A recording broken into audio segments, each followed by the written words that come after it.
எங்களுடைய தடுப்பூசியின் காரணமாக தீராத நரம்பியல் நோய்கள் வந்திருப்பதற்கான வாய்ப்பு உண்டு. இந்த த்ரம்போசிஸ் என்று சொல்லக்கூடிய மூளைக்கு செல்லக்கூடிய இரத்த குழாயிலே திடீர் உறைதல், டிடிஎஸ் என்று சொல்வார்கள். அந்த திடீர் உறைதல் த்ரம்போசிஸ் என்ற நோய் வந்திருப்பதற்கான வாய்ப்பு உண்டு. இந்த தடுப்பூசி போட்டுக் கொண்டவர்களிலேயே 82 விழுக்காட்டினருக்கு நரம்பியல் நோய் வந்திருக்கிறது. 56 விழுக்காடு பெண்களுக்கு கருச்சிதைவுக்கு இதுதான் காரணமாக இருக்கும் என்ற ஐயப்பாடு எழுப்பப்பட்டிருக்கிறது. இப்படி அடுக்கடுக்கான ஆதாரங்களை அவர்கள் வெளியிட்டிருக்கிறார்கள். இங்கே இந்த தேர்தல் பத்திர ஊழல் வழக்கு என்பதிலே சிக்கிக் கொண்டவன் மட்டும்தான் நமக்கு தெரிகிறது. அதில் சிக்காதவன் பல பேர் இருப்பான். அடுக்கடுக்காக ஒவ்வொரு நாட்டிலிருந்தும் 2023க்கு பிறகு 2020 21 வரையிலும் கோவிட் பாதிப்பு, கொரோனா பாதிப்பு என்பது உலகம் முழுவதும் மாட்டி படைத்தது. கிட்டத்தட்ட எல்லா நாடுகளிலுமே, ஆப்பிரிக்க நாடுகளை தவிர, பெண்களிலே இருக்கிற பாதிப்பு என்பதில் கருச்சிதைவு அல்லது கரு பிடிக்காமல் போவது என்ற செய்தி வந்திருக்கிறது என்று சொல்றாங்க. அதில் இந்தியா வேறு எல்லா நாடுகளையும் விட மிகப்பெரிய அளவுக்கு அதை செய்தது. இந்தியாவிலேயும் தமிழ்நாடு மூலை முடுக்கெல்லாம் எந்த இடமும் பாக்கி இல்லாமல் அந்த கட்டாய தடுப்பூசி திட்டத்தை நிறைவேற்றியது.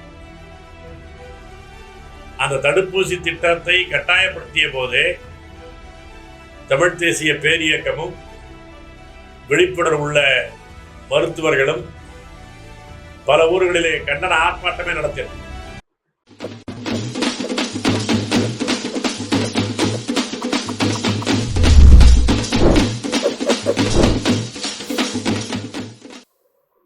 வணக்கம்.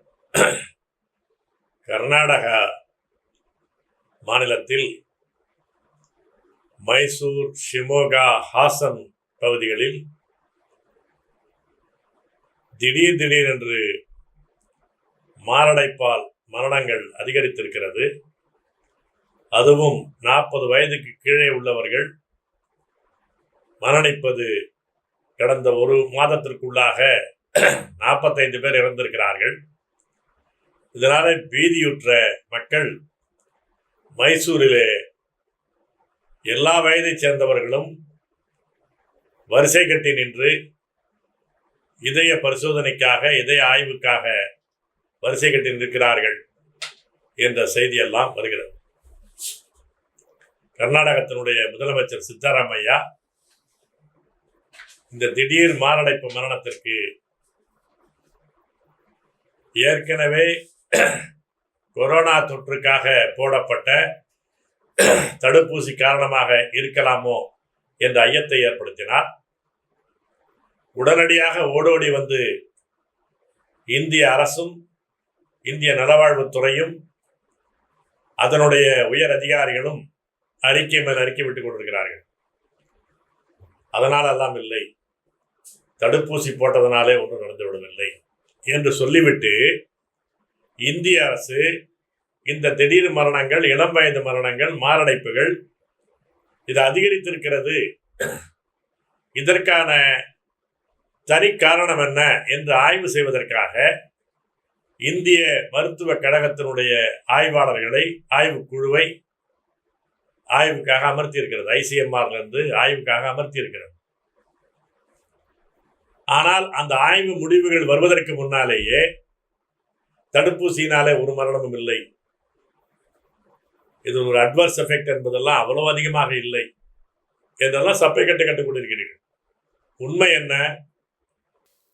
அடுக்கடுக்காக ஒவ்வொரு நாட்டிலிருந்தும் 2023க்கு பிறகு 2020 21 வரையிலும் கோவிட் பாதிப்பு, கொரோனா பாதிப்பு என்பது உலகம் முழுவதும் மாட்டி படைத்தது.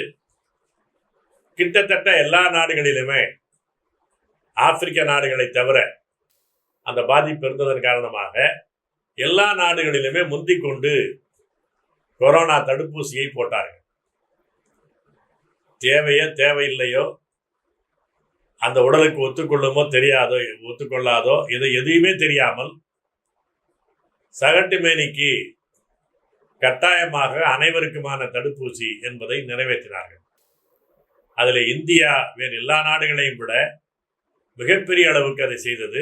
இந்தியாவிலேயும் தமிழ்நாடு மூலை முடுக்கெல்லாம் எந்த இடமும் பாக்கி இல்லாமல் அந்த கட்டாய தடுப்பூசி திட்டத்தை நிறைவேற்றியது. அந்த தடுப்பூசி திட்டத்தை கட்டாயப்படுத்திய போதே தமிழ் தேசிய பேரியக்கமும் விழிப்புணர்வுள்ள மருத்துவர்களும் பல ஊர்களிலே கண்டன ஆர்ப்பாட்டமே நடத்தினோம். கட்டாய தடுப்பூசி என்பது அறிவியலுக்கு எதிரானது, மனித உரிமைக்கு எதிரானது.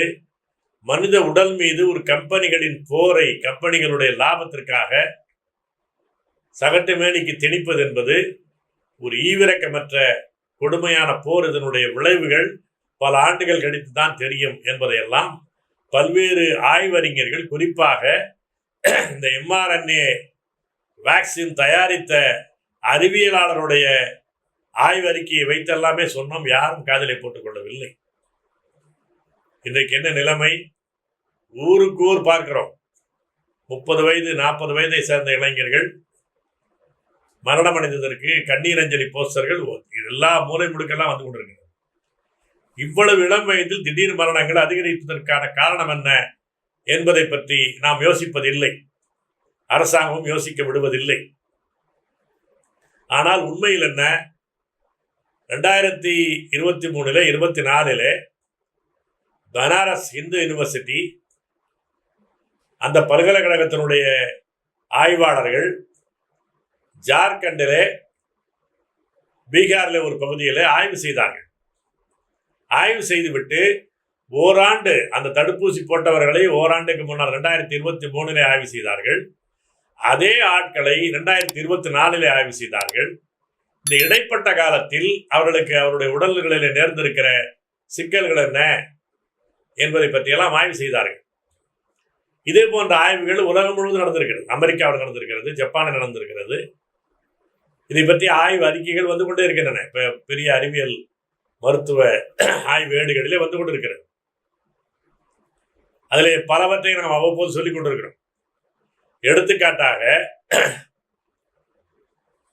கடந்த 2024 வரையிலும் ஆய்வு செய்து 2025 ஜனவரியிலே பிரெயின் கம்யூனிகேஷன் என்ற ஆக்ஸ்போர்ட் பல்கலைக்கழகத்திலிருந்து வருகிற ஆய்வாளர்களை வைத்திய அறிக்கை லான்செட்டிலே வந்தது. பல்வேறு மருத்துவ அறிவியல் ஆய்வேடுகளில் வந்தது. அதில் ஸ்ரேயா முகர்ஜி, கோரல்னிக் இகோர் என்றிருக்கிற ஆய்வாளர்கள் 11 ஆய்வாளர்கள் அவர்களுடைய கூட்டு முயற்சியிலே செய்திருக்கிற ஆய்வின் அடிப்படையில் என்ன சொல்கிறார்கள்? இந்த தடுப்பூசி, அந்த தடுப்பூசி போட்டுக்கொண்ட 52 விழுக்காட்டினருக்கு நோய் தீவிரத்தை குறைத்திருக்கிறது. இந்த COVID-19 அந்த கொரோனா நோயினுடைய தீவிரத்தை குறைத்திருக்கிறது. ஆனால் கிட்டத்தட்ட பாதி பேருக்கு அதனாலே நோய் தீவிரம் என்பது குறையவில்லை. அது ஒரு பக்கம். இந்த தடுப்பூசி போட்டுக்கொண்டவர்களிலேயே 82 விழுக்காட்டினருக்கு நரம்பியல் நோய் வந்திருக்கிறது. 56 விழுக்காடு பெண்களுக்கு கருச்சிதைவுக்கு இதுதான் காரணமாக இருக்கும் என்ற ஐயப்பாடு எழுப்பப்பட்டிருக்கிறது. இப்படி அடுக்கடுக்கான ஆதாரங்களை அவர்கள் வெளியிட்டிருக்கிறார்கள். அது அமெரிக்காவில்.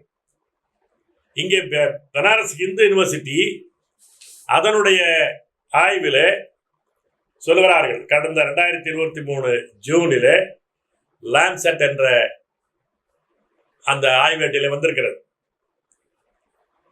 தொடர்ச்சியாக பயன்படுத்துவதன் காரணமாக 30 விழுக்காடு அதை போட்டுக்கொண்ட, வேக்சினை போட்டுக்கொண்ட, தடுப்பூசியை போட்டுக்கொண்ட மக்களில் 30 விழுக்காட்டினருக்கு இந்த இதய சுவர் வீக்கம், கார்டிட்டிஸ் என்பார்கள், கார்டிட்டிஸ் என்று சொல்வார்கள், இதய சுவர் வீக்கம், அழற்சி, அந்த நோயின் காரணமாக மூச்சு திணறல் வரும்.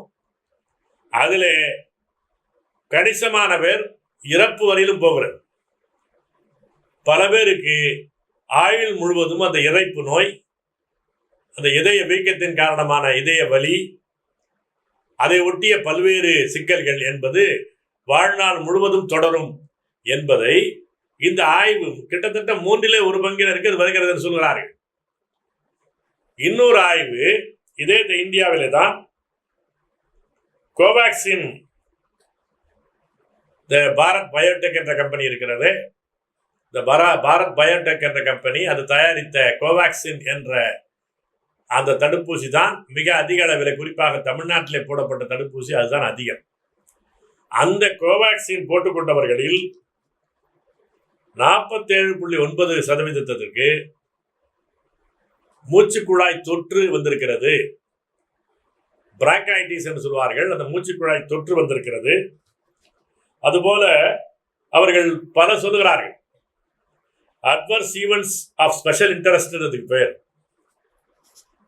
இந்த தடுப்பூசி போட்டுக்கொண்டதனாலே உடலில் ஏற்பட்ட எதிர் விளைவுகள், கவனிக்கத்தக்க எதிர் விளைவுகள் என்பதை அவர்கள் அடுக்குகிறார்கள். அது ஒரு மருத்துவ துறையிலே அதற்கான ஒரு வகையினம். அது எல்லா ஒரு சாதாரணமாக அரிக்கலாம், அலர்ஜி போல வரலாம், அதையெல்லாம் அவர்கள் கணக்கிடாது போய்விடும்.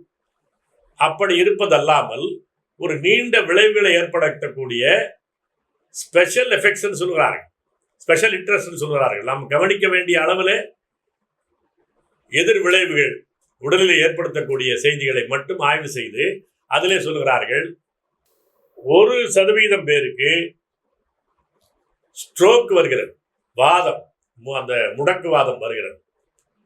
4% பேருக்கு தீராத இதய நோய்கள் வருகிறது. அதில் பல பேர் இறந்து விடுகிறார்கள். இதெல்லாம் வரிசையாக சொல்லுகிறார்கள். குறிப்பாக பெண்களை விட ஆண்களுக்கான பாதிப்பு இதில் அதிகம் என்று சொல்கிறார்கள். பெண்களிலே இருக்கிற பாதிப்பு என்பதில் கருச்சிதைவு அல்லது கரு பிடிக்காமல் போவது என்ற செய்தி வந்திருக்கிறது என்று சொல்கிறார்கள். அதே போல நரம்பியல் நோய்களில் இந்த தண்டுவடத்தை பாதிக்கிற நோய்கள் அதிகரிக்கிறது என்று சொல்கிறார்கள். இதெல்லாம் சாதாரண நோய்கள் கிடையாது. இது வாழ்நாள் முழுவதும் பாதிப்பை ஏற்படுத்தும். எல்லாமே இறப்பை உண்டாக்கிவிடும் என்பதல்ல. வாழ்நாள் முழுவதும் படுக்கையிலே போடும், வாழ்நாள் முழுவதும் நோயாளிகளாக மாற்றும், பணியாற்றுவதற்கு, உடல் உழைப்பு செலுத்துவதற்கு, நீண்ட நேரம் உட்கார்ந்து பணியாற்றுவதற்கு கூட உடல் தகுதியற்றதாக, மூளை தகுதியற்றதாக மாற்றிவிடும். இது வாழ்நாள் முழுவதும் வருவதற்கு இதில் என்ன சிக்கல் என்று சொன்னால், இந்த வேக்சின் மட்டும்தான் காரணம் என்று மெய்ப்பிப்பது கடினம். ஏனென்றால் இப்போ மரணத்திற்கே கூட எல்லா மரணத்திற்கும் மாரடைப்பு தான் காரணம். கடைசியிலே மாரடைத்து தான் சாகிறார்கள். ஆனால் அந்த மாரடைப்புக்கு பல்வேறு காரணங்கள் உண்டு. அடிப்படை காரணம், உடனடி காரணம் என்று பலது இருக்கலாம். அடிப்படை காரணமாக அவர்களுடைய உணவு பழக்கங்கள், அவருடைய மரபான, சில பேருக்கு மரபிலேயே சர்க்கரை நோய் இருக்கும், வெவ்வேறு அளவுகளில் இருக்கும், மரபிலேயே இரத்த அழுத்த நோய் இருக்கும், அது பாரம்பரியமாக வரும். அது போன்ற நோய்கள் வருவதற்கான வாய்ப்பு உண்டு. உணவு பழக்கங்கள், வேலை முறைகள், இரவு கண்விழித்து வேலை பார்க்கிற நிலை, நீண்ட தூரம் பயணம் செய்வது, செய்கிற வேலை என்பது எப்போதுமே ஒரு பதட்டமான சூழ்நிலை இருக்கக்கூடிய வேலை, இப்படி பல காரணங்கள் இருந்தாலும் கூட அவையெல்லாம் அடிப்படையான காரணங்கள், நீண்டகால காரணங்கள். உடனடி காரணமாக இந்த வேக்சின் இருக்கிறது. எதனாலே மட்டும் வந்தது என்பதெல்லாம் சொல்ல முடியாது. ஆனால் இது ஒரு காரணி என்பதை ஆய்வுகள் சொல்கின்றன. ஏன் இந்த வேக்சினை யாருக்குமே போடக்கூடாது என்பதல்ல நம்முடைய வாதம். வேக்சின் யாருக்காவது தேவையா என்பதை சோதனை செய்துவிட்டு தான் போட முடியும். இதற்கு முன்னால் இந்த பென்சிலின் வேக்சின் வந்தபோது அதற்கு டெஸ்ட் டோஸ் என்று போடுவார்கள். அது ஒரு சின்ன அளவில் அதுக்கான அந்த டெஸ்ட்டுக்கான ஊசி போடுவார்கள். அதில் என்ன உடலில் என்ன விளைவு ஏற்படுத்துகிறது என்பதை வைத்து தான் பென்சிலின் ஒத்துக்கொள்ளுமா ஒத்துக்கொள்ளாதா என்பதை முடிவு செய்வார்கள். அது ஒரு வேக்சின். அதுபோலத்தான் இந்த கொரோனாவுக்கான வேக்சின் என்பதை இந்த உடலுக்கு ஒத்துக்கொள்ளுமா என்பதை பரிசோதிக்காமல் சகட்டு மேனிக்கு பள்ளி பிள்ளைகள், கல்லூரி பிள்ளைகள், ரேஷன் கடைக்கு போகிறவன், வண்டியில ஏறுகிறவன், யாரா இருந்தாலும் அவனுக்கு அல்லது அந்த பெண்மணிக்கு, அந்த குழந்தைக்கு இந்த கட்டாய தடுப்பூசி போட்டிருக்க வேண்டும், அதற்கான சான்றிதழ் காட்டினால்தான் உனக்கு ரேஷன் கடையில் அனுமதிப்போம், அந்த சான்றிதழ் காட்டினால்தான் மின்சார வண்டியிலேயே ஏற முடியும், பஸ்ஸிலேயே ஏற முடியும், சாலையிலே நடமாட முடியும் என்ற கெடுபிடிகள் வைத்து செய்ததற்கான காரணம் என்ன? அறியாமை அல்ல, ஆக்கிரமிப்பு. இவர்களுடைய அதிகார அரசியல், அதற்கான கையூட்டு அரசியல், கம்பெனிகளும் இவர்களும் கைகோர்த்து கொண்டிருக்கிற கையூட்டு அரசியல் உண்மை வெளிவந்து விட்டதே. இந்த கட்டாய தடுப்பூசியிலே பல கோடி ரூபாய் சம்பாதித்த மிக குறுகிய காலத்திலே கொள்ளையடிப்பது போல் அடித்து சென்ற அந்த பாரத் பயோடெக் கம்பெனி மோடிக்கு இந்த தேர்தல் பத்திரம் வாங்கிய நிறுவனங்களிலே முதல் வரிசை நிறுவனம். இந்த கோவிஷீல்டு என்ற இன்னொரு தடுப்பூசியை உருவாக்கி தந்த ஆஸ்ட்ரானிகா என்ற லண்டன் நிறுவனம், அவர்கள் மீது 51 வழக்குகள் தொடுக்கப்பட்டன. இந்த கோவிஷீல்டின் காரணமாகத்தான் மரணங்கள் ஏற்பட்டது என்பதற்காக 51 வழக்குகள் லண்டன் நீதிமன்றத்திலே தொடுக்கப்பட்டது. அந்த வழக்காடிகள் வசதியானவர்கள், ஆய்வுக்கான வாய்ப்பு உள்ளவர்கள். எனவே லண்டனில் இருந்தவர்கள் பல பேர் ஆய்வு அறிக்கையை முன்வைத்தார்கள். அவர்களுக்கு என்னென்ன வேக்சின் போடப்பட்டது, எப்படியான மருத்துவம் செய்யப்பட்டது என்பதெல்லாம் அந்த அறிக்கையை வைத்து இந்த வேக்சின் காரணமாகத்தான் வந்திருப்பதற்கான வாய்ப்புகள் அதிகம் என்பதை அவர்கள் மெய்ப்பிக்கிற வகையில் ஆய்வு அறிக்கைகளை முன்வைத்தார்கள். அப்படி ஒரு கிடுக்கிப்பிடியிலே மாட்டி கொண்டதற்கு பிறகு இந்த ஆஸ்ட்ரானிகா அந்த நிறுவனம் சொன்னது, ஆமாம், எங்களுடைய தடுப்பூசியின் காரணமாக தீராத நரம்பியல் நோய்கள் வந்திருப்பதற்கான வாய்ப்பு உண்டு. இந்த த்ரம்போசிஸ் என்று சொல்லக்கூடிய மூளைக்கு செல்லக்கூடிய இரத்த குழாயிலே திடீர் உறைதல், டிடிஎஸ் என்று சொல்வார்கள், அந்த திடீர் உறைதல் த்ரம்போசிஸ் என்ற நோய் வந்திருப்பதற்கான வாய்ப்பு உண்டு. எனவே நாங்கள் அந்த தடுப்பூசியை சந்தையிலிருந்து விலக்கி கொண்டு விட்டோம் என்று சொன்னார்கள். அந்த கோவிஷீல்டை இங்கே வாங்கி விற்ற, அவர்களிடமிருந்து பொருள்களை வாங்கி இங்கே அசம்பிள் பண்ணுவது போல செய்து விற்ற இந்திய நிறுவனம் சீரம் கம்பெனி, அதுவும் மூடிவிட்டது.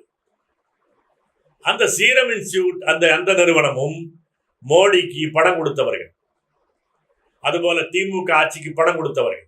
இதெல்லாம் அந்த தேர்தல் பத்திர ஊழலிலே உச்ச நீதிமன்றத்திலே தாக்கல் செய்யப்பட்ட அளவில் அந்த நீதிமன்றம் அந்த தேர்தல் பத்திரம் என்பதை ரத்து செய்தார்களே தவிர இந்த பத்திரத்தை வழங்கிய இவர்கள் என்ன பயன் பெற்றார்கள் என்ற அதன் மீதான விசாரணையை தொடரவில்லை. பல்வேறு கம்பெனிகள், அதில் இந்த பார்மா கம்பெனிகள், மருந்து கம்பெனிகள் மிகப்பெரிய பயனாளிகள். அதில் இந்த தடுப்பூசி கம்பெனிகள் என்பது முதல் வரிசை கம்பெனிகள். இது இங்கே மட்டுமல்ல, உலகம் முழுவதும், அமெரிக்காவிலே கூட, அமெரிக்கா உட்பட அங்கே இருக்கிற ஆட்சியாளர்களுக்கு, கட்சிகளுக்கு பணம் கொடுத்த கம்பெனிகள் முதல் வரிசை கம்பெனிகள் இந்த பார்மா கம்பெனிகள், இந்த மருந்து தயாரிக்கிற கம்பெனிகள்.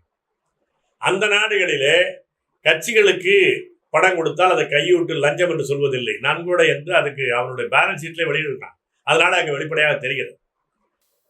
இங்கே இந்த தேர்தல் பத்திர ஊழல் வழக்கு என்பதிலே சிக்கி கொண்டவன் மட்டும்தான் நமக்கு தெரிகிறது. அதில் சிக்காதவன் பல பேர் இருப்பான், பல பேர் வெவ்வேறு பெயர்களிலே கொடுத்தவன் இருப்பான். அப்படி இவர்களுக்கு, கட்சிக்காரர்களுக்கு, இந்த ஆட்சியில் இருப்பவர்களுக்கு, பதவியில் இருப்பவர்களுக்கு பணம் கொடுக்க வேண்டும் என்பதற்காக, பணம் பெற வேண்டும் என்பதற்காக மக்கள் மீது மிகப்பெரிய போர் தொடுக்கப்பட்டிருக்கிறது. போரிலாவது அடிபட்டவன் உடனே சாவான், அதோடு சரி. ஆனால் இந்த போர் என்பது வாழ்நாள் முழுவதும், இன்னும் சொல்ல போனால் தலைமுறையாக பாதிக்கக்கூடியது. இதுல இந்த கருச்சிதைவு மட்டுமல்ல, குறை பிரசவம் மட்டுமல்ல, குறையோடு பிறக்கிற குழந்தைகள் எண்ணிக்கை அதிகரிக்கும். இதெல்லாம் ஆய்வில் சொல்லுகிறார்கள். நரம்பியல் நோயோடு பிள்ளைகள் பிறக்கும். இந்த இன்டெலிஜென்ஸ் சொல்லுகிறாங்க, புரிந்து கொள்ளக்கூடிய ஆற்றல் குறைவோடு அந்த குழந்தைகள் பிறக்கும். அது அடுத்தடுத்த தலைமுறைக்கு கடத்தக்கூடிய பரம்பரை நோய்களாக பல நோய்கள் இருக்கிறது. இப்படி தலைமுறையாக ஒரு தீமையை ஏற்படுத்துவதற்கு, இந்த கட்சிக்காரனுக்கு பணம் வாங்குவதற்காக, ஆட்சியாளர்கள் பணம் பண்ணுவதற்காக மருந்து கம்பெனியும் அரசியல் அதிகாரத்தில் இருப்பவர்களும் ஒன்று கூடிக்கொண்டு ஒரு ஒட்டுண்ணி முதலாளிய வலைப்பின்னலிலே இந்த நாட்டையே சிக்கி வைத்திருக்கிறார்கள்.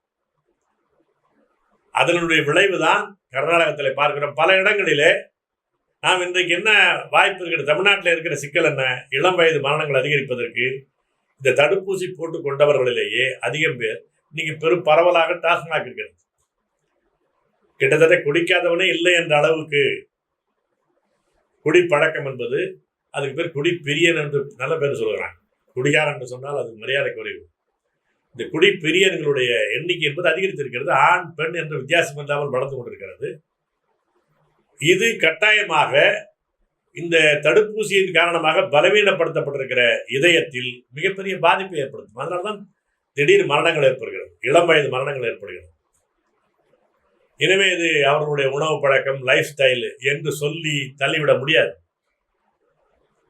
அந்த மரணத்தை தீவிரப்படுத்தி இருப்பது இந்த வேக்சின் என்பதற்கான வாய்ப்புகள் அதிகம். எனவேதான் இந்த கட்டாய தடுப்பூசி போட்டுக் கொண்டவர்களுக்கு கட்டாயமாக இந்த காப்பீடுல சேர்க்க வேண்டும். அந்த காப்பீட்டுக்கான தொகையை இந்த மருந்து கம்பெனிகள் வசூலிக்க வேண்டும். அவர்களுக்கான மாரடைப்பு மரணங்களுக்கு இந்த வேக்சினும் காரணம் என்பதை ஏற்றுக்கொண்டு அந்த பணத்தை அவர்களுக்கு அளிக்க வேண்டும். வெறும் மரணத்திற்கு மட்டுமல்ல, நீண்ட கால மருத்துவ பாதிப்புக்கு யார் சென்றாலும் கூட அதற்கான பொறுப்பை அந்த கம்பெனிகள் ஏற்க வேண்டும். இந்த வேக்சினிலேயே இருந்த பெரிய பிரச்சனையே என்ன? அந்த வேக்சின் மருந்திலேயே போட்டிருப்பான். அந்த மருந்து, அந்த வயல் இருக்கிறத, அந்த ஊசியினுடைய அந்த சீசாவில் சின்ன அந்த இதிலேயே போட்டிருப்பான். இதில் ஏற்படக்கூடிய தீய விளைவுகளுக்கு கம்பெனி பொறுப்பல்ல. அதில் எழுதிதான் ஊசியை விற்கிறான். நீ எந்த மருத்துவமனைக்கு போனாலும் இதில் ஏற்பட விளைவுகளுக்கு நாங்கள் பொறுப்பு அல்ல, மருத்துவமனை நிர்வாகம் பொறுப்பல்ல என்று எழுதி வாங்கி கையெழுத்து வாங்கி கொடுத்தான் அந்த நம்முடைய பேஷண்ட்டு பக்கத்தில் ஒரு ஆண் தானே அவருடைய மனைவிட்ட, மகள்கிட்ட யார் அழைத்து போகிறார்களோ அவரோட கையெழுத்து வாங்கி கொண்டு தான் அட்மிஷனே போடுறான். அரசாங்கம் அறிவித்து விட்டது, அப்போதான் அறிவித்து விட்டது. இதில் ஏற்படக்கூடிய மரணங்களுக்கோ நீண்டகால விளைவுகளுக்கோ அரசாங்கம் பொறுப்பல்ல என்று அறிவித்து விட்டார்கள். இந்த டிசாஸ்டர் அறிவிப்பிலேயே அதுதான் அறிவித்தார்கள். அப்படியானால் இதனுடைய யாரும் பொறுப்படுத்திக் கொள்ள மாட்டார்கள். மருந்து கம்பெனி பொறுப்பெடுக்காது, அரசு பொறுப்பெடுக்காது, மருத்துவமனை பொறுப்பெடுக்காது. ஆனால் அந்த மரணம் ஏற்படும் என்று சொன்னால் அதை யாரும் ஏற்க முடியாது. இது ஒரு கொலை. இது இந்த மக்கள் மீதான, மனித உடல்கள் மீதான தொடுக்கப்பட்டிருக்கிற போர். எனவே இப்போதாவது இந்த ஆய்வு முடிவுகள் வந்ததற்கு பிறகாவது அதற்கு இந்த கம்பெனிகளை பொறுப்பேற்க வைத்து அதற்கான நீண்டகால ஏற்பாடுகளை, உரிய ஏற்பாடுகளை தமிழ்நாடு அரசும் இந்திய அரசும் செய்ய வேண்டும். அதுதான் இப்போதாவது அந்த பாதிப்பிலே பாதிக்கப்படக்கூடியவர்களுக்கு நிவாரணம் கிடைப்பதற்கு, அதற்கான அந்த குடும்பங்களை பாதுகாப்பதற்கான உரிய நடவடிக்கையாக இருக்கும் என்பதை மக்களும் வலியுறுத்த வேண்டும். நாம் ஆடு மாடு மந்தைகளைப் போல என்ன நடக்கிறது, தன்னுடைய உடல் மீது என்ன தாக்குதல் நடக்கிறது என்று புரியாதவர்களாக நாமும் போய்விடக்கூடாது. இதில் மரபு மருத்துவம் என்பது எவ்வளவு தூரம் பாதுகாத்தது என்பதையும் மாற்று சிந்தனையும் யோசிக்க வேண்டும் என்பதை வேண்டுகோளாக தெரிவித்துக் கொண்டு விடைபெறுகிறேன். நன்றி, வணக்கம். இவ்வாறான பல செய்திகளை, பல சிக்கல்களுக்கு விடை கிடைக்கக்கூடிய செய்திகளை தமிழர் கண்ணோட்டம் வலைவழியில் வெளிப்படுத்தி வருகிறோம். இது தற்சார்பாக செயல்படுவதற்கு நிதி தேவைப்படுகிறது. இந்த நிதியை நம்முடைய மக்களாகிய நீங்கள் தான், இளையோரும் பெரியோரும் நண்பர்களும் தோழர்களும் சான்றோரும், நீங்கள் உங்களால் இயன்ற அளவு என்ன இயலுமோ அந்த நிதியை வழங்குமாறு அன்போடும் உரிமையோடும் கேட்டுக்கொள்கிறேன். உங்களுக்கு நன்றி உணர்வோடும் பொறுப்புணர்வோடும் தமிழர் கண்ணோட்டம் செயல்படும் என்பதை உறுதி தெரிவித்துக் கொள்கிறேன். நன்றி, வணக்கம்.